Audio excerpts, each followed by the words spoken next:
hero comes and stops us in our tracks. Bravely we prove in our striving, trudging together each day. Where there's a will, there's a way.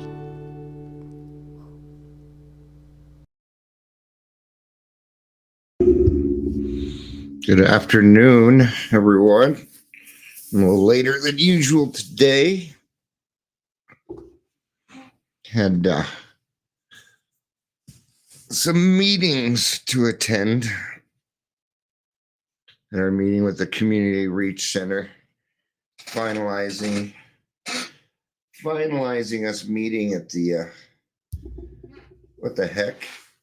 That was weird. Touched my microphone, my whole screen went black for a second. It was a little shock too. That's not good. It's from petting the cat. Leisure, good to see you. Michelle, good to see you. Good to have you both. Yeah, all right. Usually I don't have other things on my mind, or too many other things on my mind when I go live the first time. So, yes, hi. Another kitty today. This is Ronan. And Ronan, we're going to do a little kitty dance. Do.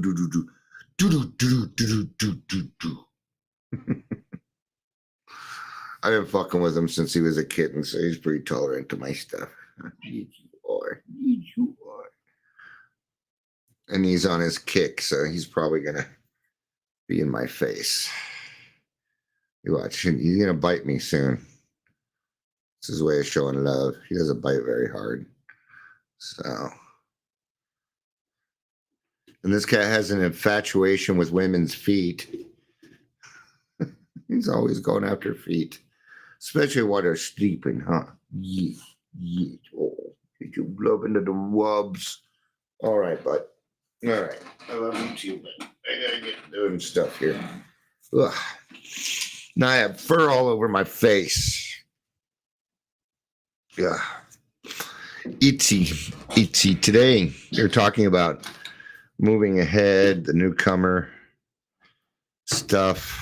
I'm not even sure what it's about. It's just something I picked out of As Bill Sees It. And yeah. Hey, Daryl, good to see you. Thanks for joining us earlier. You too, Michelle. I think it was good that we showed some unity.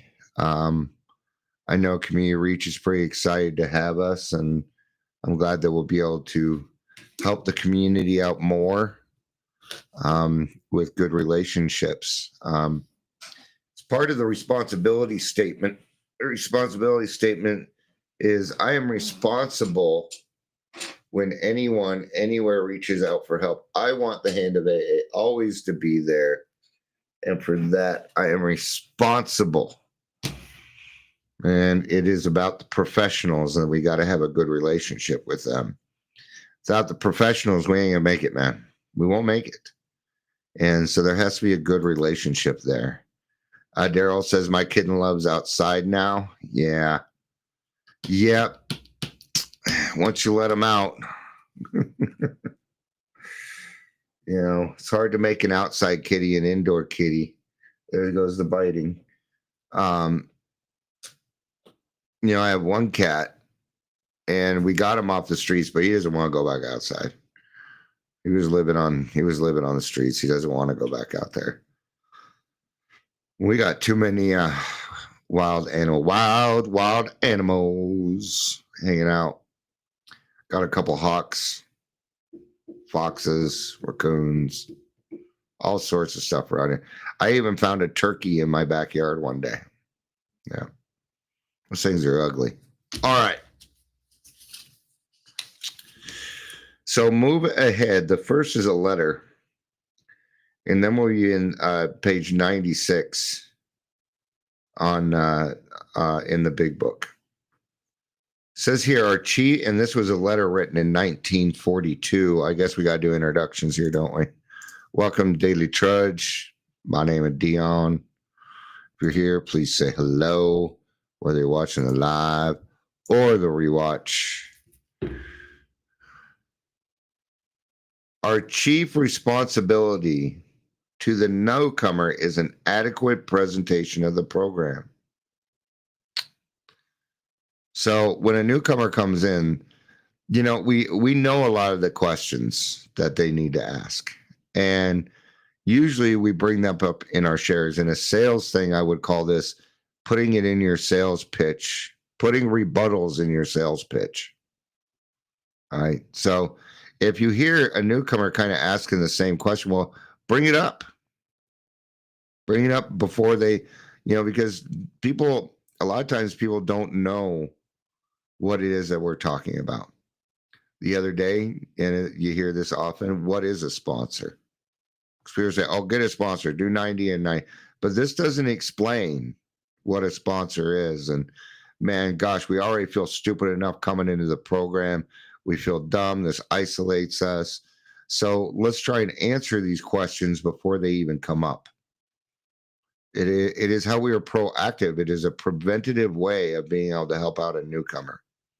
So don't just say, oh, get a sponsor. Well, what in the fuck does that mean? What does that mean? And we got to explain it, right? If he does nothing or argues, we do nothing but maintain our own sobriety. If he starts to move ahead even a little with an open mind, we then break our necks to help in every way that we can. Now, I will do everything that I can to help, but I will not break my neck to do that. I'm not going to do that to a point where it takes away from Dion. No. See, I learned something very early in this field. Never work harder than the sponsee. Ever. No. Right. I'm willing to take up my time. I'm willing to do a lot of things. What did Meatloaf say? I would do anything for love, but I won't do that. All right. So we're going to go to page 96. Good afternoon, Clara. Good to see you. Honestly, I'm surprised because I figured everybody be at their noon meetings. I guess when it's not a grassroots meeting, it's no good. I'm just kidding. All right. 96. In working with others,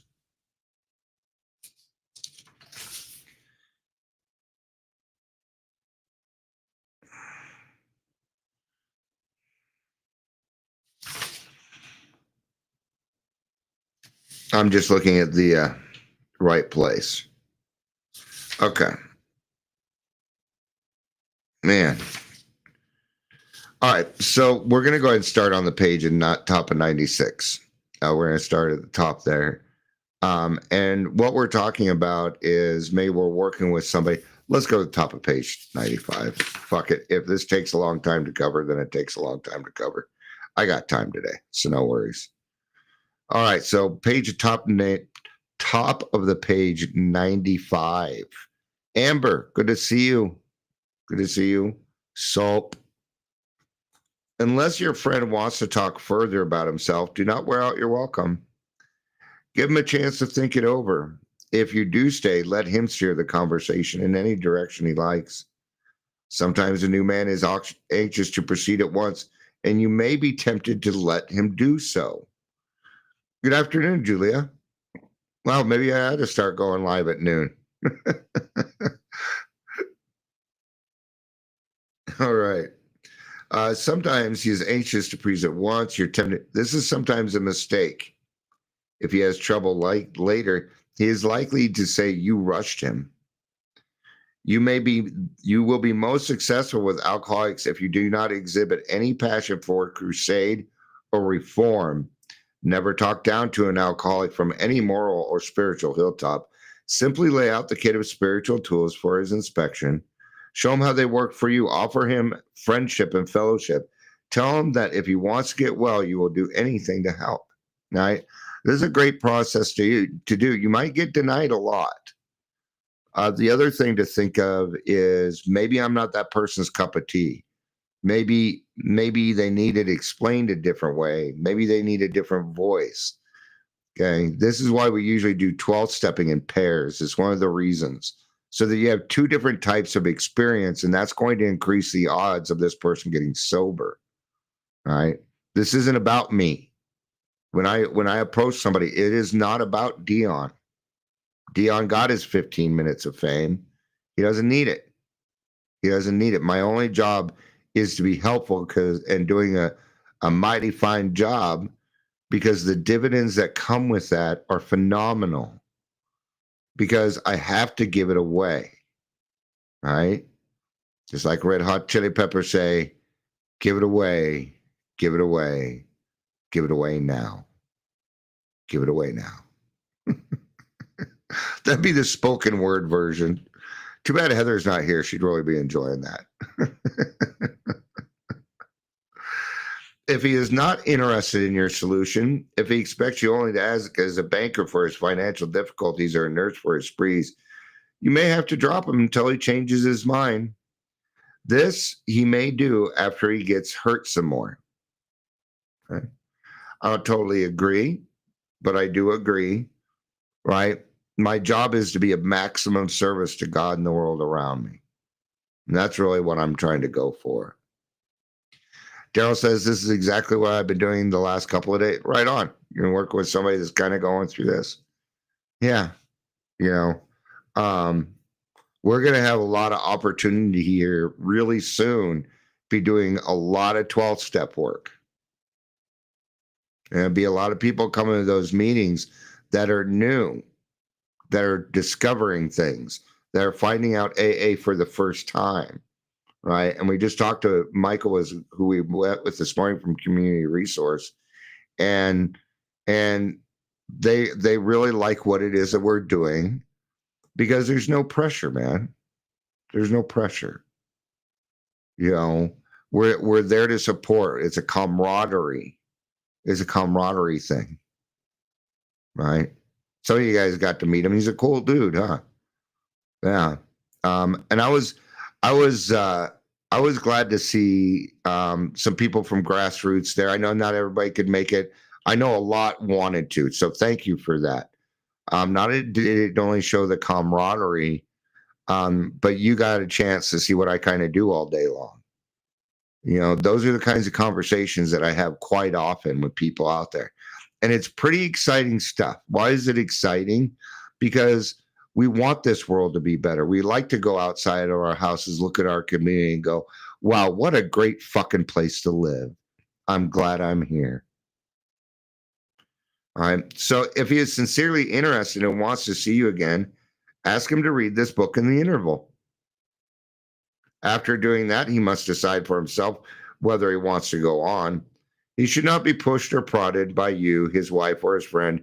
If he is to find God, the desire must come from within. I agree. I agree with this. It is we tap an unsuspecting inner resource. Almost everything that we do starts from within, and that includes finding our own God. It's a very, very personal thing. All right. Daryl's saying you got to call at 2 a.m. the night before last. Yeah. We get those calls, man. That's 2 a.m. is kind of the hour when shit like that happens. Right. Just like if you want to work detox, if you want the shift with the most action, take the overnight shift. That's where all the drama happens. When people coming in, they're drunk, they're DUI, things like that. I would probably recommend that if they are going to read this book, that they stick to the stories in the back. For me, because I go through every single page. I even have stuff that you read right here. I just don't have it in this book. Lots of stuff underlined on this page. I read the preface. We read the contents. We read what AA approved literature and all sorts of stuff. I go through every part of this. I don't go through the contents, but we certainly do read the forwards, the preface, everything else. There's a lot of information right? And that's, because knowing the history of AA and how it came about is in of itself a miracle. The first, you get to bring up the first 100 people, you get to explain how even the third tradition was changed. There's a lot of miracles that happen in that part, and I really like going over that, right? So I usually recommend that they read the stories in the back. Those bring hope. They help people understand that they weren't the only person to kind of go through what they went through, and then they don't feel so lonely, because every single one of us coming in, we feel like we're terminally unique, and we need to get out of that idea that we're the only ones going through this. If he thinks he can do this job in some other way or prefers some other spiritual approach, encourage him to follow his own conscience. I would agree with that. Listen to your intuition, man. What does it tell you? All right. It works for me. I know it makes you feel like you're 5 again, but when I lie, you know what happens? My tummy hurts. When I'm excited, I get butterflies in my stomach. That hasn't seemed to change. And that's where my conscience lies, my morals. My intuition is in my gut. And I've found that my gut is usually more correct more often than my brain seems to be. We have no monopoly on God. We merely have an approach that worked with us. But point out that we alcoholics have much in common, and that if you would like, in any case, to be friendly, let it go at that. It's quite often, even when I'm talking with professionals, that I'll tell them, hey, you know what? Worst case scenario, you and I we'll end up being mutual friends. That's fair, isn't it? Yeah, it's fair. Huh. All right. Daryl says, I'm not an AA advertising agent. I am an AA liaison. Yeah. That we don't need to be singled out for pomp and circumstance and recognition of things. It isn't something that we really need anymore. I'm not saying I don't go through it every now and again. I feel like I'm not getting enough recognition, but that's usually a self-esteem thing. I'm probably going into depression or self-pity at that point. And so that's when I need to check myself. But the neat thing is usually God will present to me, hey, Dion, you are helping more than you know.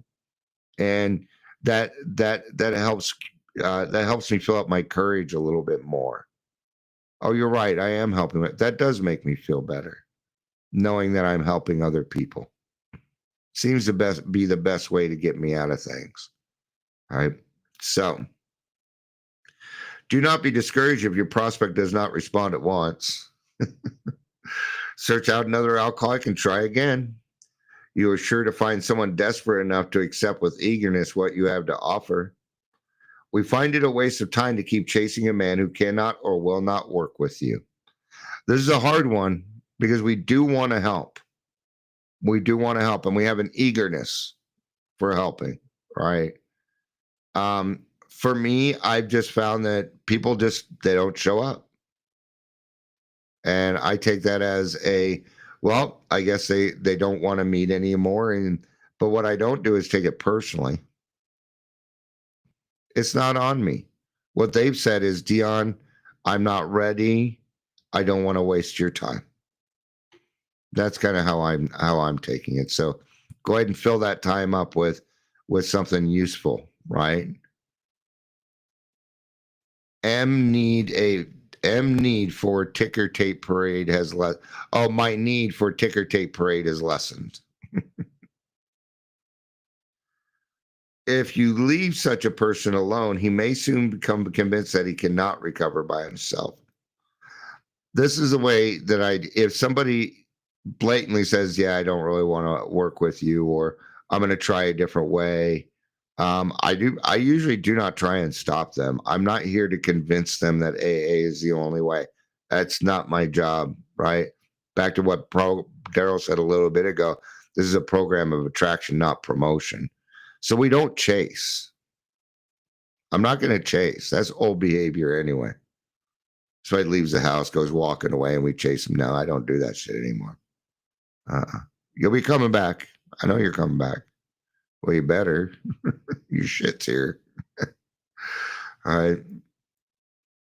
To spend too much time on any one situation is to deny some other alcoholics an opportunity to live and be happy. I was just talking to a friend of mine, and it's funny. We were that we're not part of Dog the Bounty Hunter's crew. I don't chase. That's funny. My understanding, he's in recovery. So he's a cool guy, though. I like Dog Bounty Hunter. Yeah. Lost his beautiful wife. She was an awesome person. But I was just talking to this friend, and we were talking about different music where they talk about recovery, not the crying in your beer, like Blue October. Great band, but yeah, a little whiny, not really about recovery. She was talking about this one rapper who does talk about recovery. It was some song called like In and Out of Treatment or Treatment Days or something like that. I don't remember. And she brought up about, that he's going in and out of treatment and he's used to it and something needs to change. And I said, yeah, the change needs to be that he needs to stop going to treatment and give somebody else a chance. And I actually believe that. So, this is my opinion. If you've been to treatment 2-3 times, there's no point in going back. No, you didn't forget what they said. No, we got to give somebody else a chance. There's too many treatments that are already, all the treatment centers are full and you need another 20-day vacation. Now, maybe it's time to do the work. Maybe it's time to do that. And I've worked with some people where they're like, I think I need to go treatment. Well, how many times you been? 4. I'm not going to put you in a treatment center. You can probably find somebody else that will, but I would suggest that you find a sponsor and get to work. You've already been treatmentized. I can tell because you've got treatment speak. I can tell treatment speak. It's usually full of positive attitudes. Right? So to spend too much time in one of these situations to deny some other alcoholic an opportunity to live in happy. One of our fellowship failed entirely with his first half dozen prospects. He often says that if he continued to work on them, he might have deprived many others who have since recovered of their chance. Now, what I do try not to do is determine their willingness. You can't totally escape this, though. You can't totally escape the willingness factor, because that's kind of what we work on. Are you willing to do the work? Are you willing to do the work? If not, then I need to find somebody else that's willing to. Maybe you're not ready. But I try and leave it open to where, let's say they slip, they're too embarrassed to come back to me, or maybe they weren't ready yet, but I want them to feel comfortable enough that if that didn't work out, they can come back and I'm happy to help them. Absolutely. We are called what's a forever people. That means I'm gonna continue being here. I'm gonna continue being here. I will be available. All you gotta do is reach out. You just call out my name, right? A lot of singing here lately. A lot of singing. Before we get into any of these next parts, I'd like to point a little something out.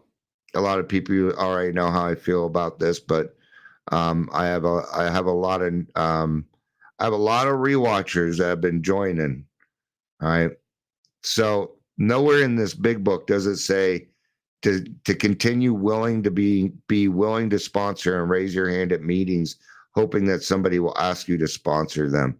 Nowhere in the book does it say rest on your laurels and wait for other people to ask you. Now, I'm not saying that necessarily a wrong way. What I'm saying is it's not in the big book. There is no description on that. But there's plenty of description on how to find an alcoholic and bring them to an AA meeting. Plenty of that. Okay. I know at least in Colorado, it's a little tougher to do. We're being blocked by red tape, which is part of what I'm doing. I'm removing that red tape. I'm circumventing the government, is what I'm doing. I know how to break rules. I'm very good at it. I'm going to do it the right way. Some of you were in the meeting just now. We were talking about how we can't really hold Alateen meetings because the government has circumvented that. And the man that we were talking to says, well, we got people here that have done that background check. So you got your people. There was. We don't need the government for it. We will circumvent that. And now we can get what we need. Now we can get what we need. This is a family disease, man. This is a family disease. You know, I really like the grassroots meeting because we're trying to figure out what is best for the newcomer. When they come walking in, how can we best meet them? Okay. And we need to start gearing to these kids that are 21 to 30. The rest of it's already kind of covered. We need to somehow make this newer generation feel that it is okay for them to come to AA meetings. Not sure how we do that. Is it our verbiage? Is it how it looks? It could be a lot of different things. Okay. I'm certainly not going to use the division of the fact that they're a different generation than me on whether or not I'm going to help. Right. So suppose now you're making your second visit to a man. He has read this volume and said he's prepared to go with the 12 steps of the program of recovery. Having had the experience yourself, you can give him much practical advice. Let him know you are available if he wishes to make a decision and tell his story, but do not insist upon it if he prefers to consult someone else. He may be broke and homeless. If he is, you might try and help about getting him a job or a little financial assistance, but you should not deprive your family or creditors of money they should have. Yeah, you cannot help somebody despite yourself. You can't do that. It's not going to work. Imagine getting swatted by the Alateen popo. Oh.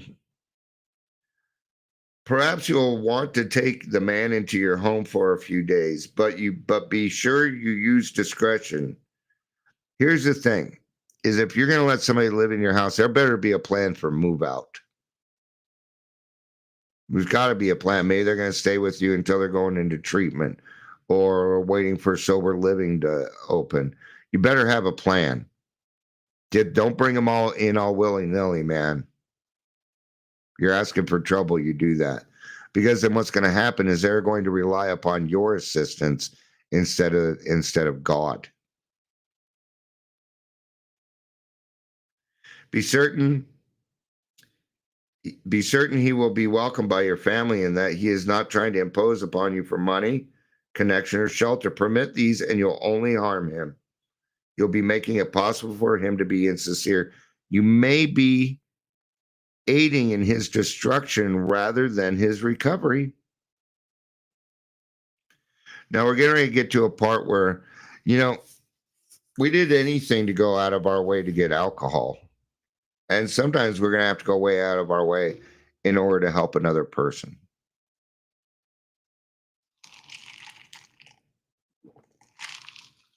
The thing you're going to use up most of is your time. That's going to be the big one. It's going to be time. Never avoid these responsibilities, but be sure you are doing the right thing if you assume them. Helping others is the foundation stone of your recovery. A kindly act once in a while isn't enough. No. It's not enough. And why is it not enough? Because every day I was doing something to fuck up my community. Every day. Do a payment. It's due. Things are due. Right? And in a sense, there's some things that I'm trying to make up for. What we call this? We call it repenting. right? Trying to, okay, but we can't compare to all the bad we done to the good we done. That's not something that should be comparable. I would probably refer back to, resting on our laurels. And resting on our laurels means taking credit today for yesterday's success. That's what it means. Right? We got to have something new each day. Maybe not new, but somebody else that it's a pretty bad day indeed when nothing went right for a day. That I didn't have a chance to help somebody else. So it's Wednesday, right? Let's have, let's have a 2:00 meeting. Why not? They're going to start on the 9th. Why don't we get used to them now? So I'll open up the room at 2:00 if anybody would like to join, and we'll have a 2:00 meeting today. Why not? Helping others to found it. You may have to act a good Samaritan in every day if need be. It may mean the loss of many nights sleep, great interference with your pleasures, interruptions to your business. It may mean sharing your money in your home, counseling franny wives and relatives, innumerable trips to police courts, sanitarium, hospital, jails, and asylums. Hey, look at all these places. Look at all these places.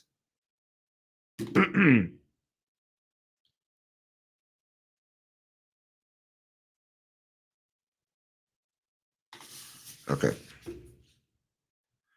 Look at all these different places that we can find alcoholics. All right. They don't always let you in anymore. Your telephone may jangle at any time, day or night, like 2:00 in the morning. That happened to Daryl the other day, right? Your wife may sometimes say she is neglected. A drunk may smash your furniture in your home or burn a mattress. You may have to fight with him if he is violent.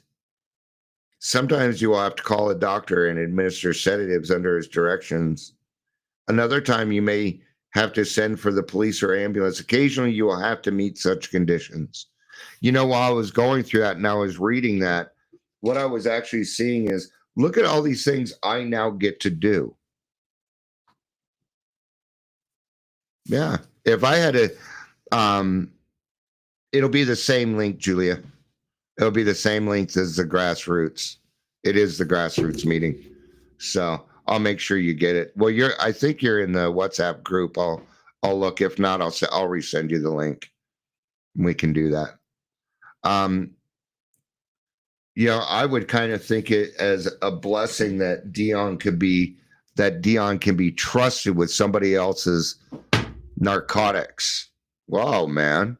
What a step up in life. That I'm able to do that I have room in my house, that I have extra food that I can share with other people, and shelter and water to make sure that they're safe from, the more hard weather out there. I know in Colorado it can get pretty darn cold, man. And I'll tell you something right now. If it meant that I could get somebody off the street for the night, drunk, on crack, sober, wouldn't matter to me. I believe that there's things that we can do to create less harm for that person so that they have a better chance of this recovery. Absolutely, I do. So, all right. All right. I think that's going to be it for this one. You can hear my phone ringing. I got to make some calls. It's about the Benz. The guy that fixed my wife's car. He's a mechanic, and my Benz broke down. He's like, well, let's see if we can fix it, resell it, and then we'll kind of split the money. All right. But then there was this girl who needed a ride, things like that. But I haven't heard from him, so I sent him a message this morning. All right. Not that you care. Claire Joy says circumstances are huge with these decisions. Yes, they are. It all has to be, and great. That's actually a great way to kind of end this. Thank you, Claire. I appreciate that. It's when and how to give. every single person is different. There's no one set way of doing things, really. I'm the kind of sponsor that takes people line by line, and it takes a while.